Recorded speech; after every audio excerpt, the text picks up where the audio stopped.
Olá, internauta, aqui no Diário de Goiás, nós vamos conversar agora com o professor Pedro Célio, cientista político, professor da Universidade Federal de Goiás e que recebeu o convite, melhor dizendo, tem essa obrigação de conosco agora analisar a atual conjuntura política. Obrigação é uma forma assim, que quando a gente convida é intimação, né? Mais ou menos uma obrigação. Obrigado por nos atender aqui no Diário de Goiás, professor Pedro Célio. Não, mas de minha parte é uma deferência que eu cumpro com o maior prazer. Eu gosto muito de vocês, já há algum tempo. E o momento, os temas de vocês são sempre muito convidativos, né? E convidativo é o momento. Conosco, Vaci Oliveira também, para o bate-papo. Vamos começar.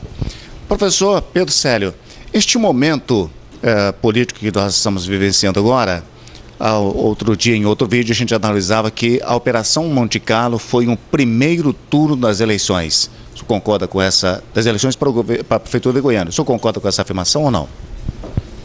Em alguns locais até pode ser. E de um aspecto assim muito específico, né?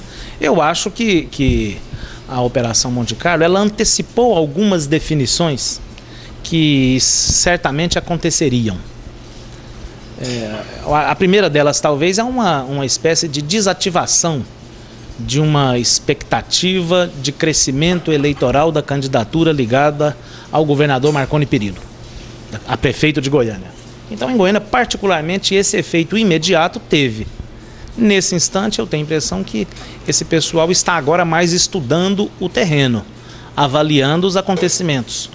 Isso deveria ser, nesse instante, um momento talvez de otimismo, de crescimento, de planejamento de ações, né, de articulação. Reunião de bairro. Reunião de bastidores, principalmente, né? Montagem de um quadro de candidatos a vereador aí que pudesse já dar alguma garantia de sustentar a candidatura majoritária. Mas eu tenho a impressão que isso não deve estar acontecendo na plenitude. Hoje esse pessoal deve estar mais um pouco com a pulga atrás da orelha e tentando tapar buracos, avaliar a situação, né? Vendo alguns de seus cabos eleitorais importantes ficando imobilizados ou mesmo anulados. Então, desse ponto de vista, eu acho que já é a primeira contaminação no cenário eleitoral. Pois é, em termos de cabo eleitoral, um grande cabo eleitoral em eleição municipal é o governador.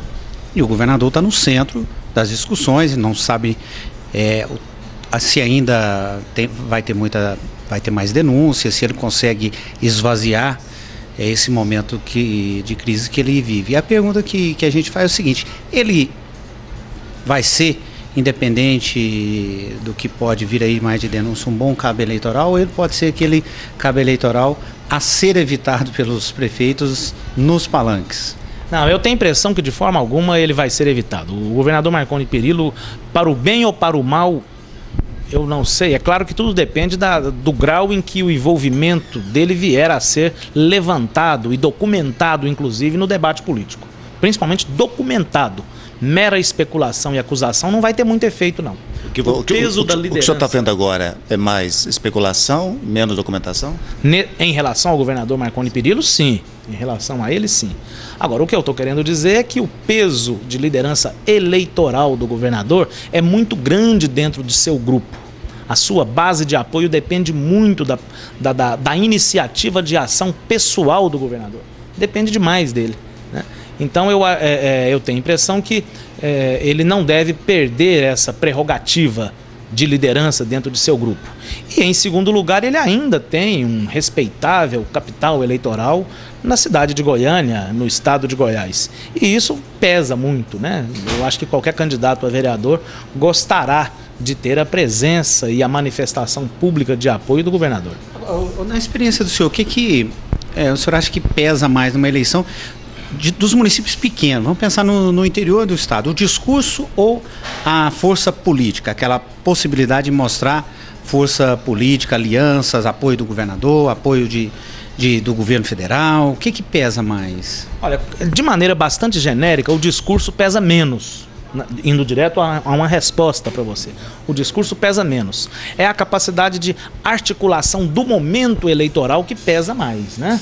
Congregar ali as pessoas mais ilustres, o farmacêutico mais veterano da cidade, os investidores e fazendeiros e empresários mais importantes, as pessoas mais ilustres. E isso certamente tem muito mais peso do que qualquer capacidade performática de um candidato.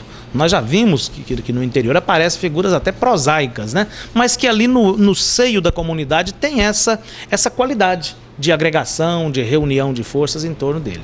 E para os padrões da vida urbana, né, da grande imprensa, essas pessoas talvez não revelem aquelas aptidões que a gente esperaria num líder político, né, numa autoridade executiva.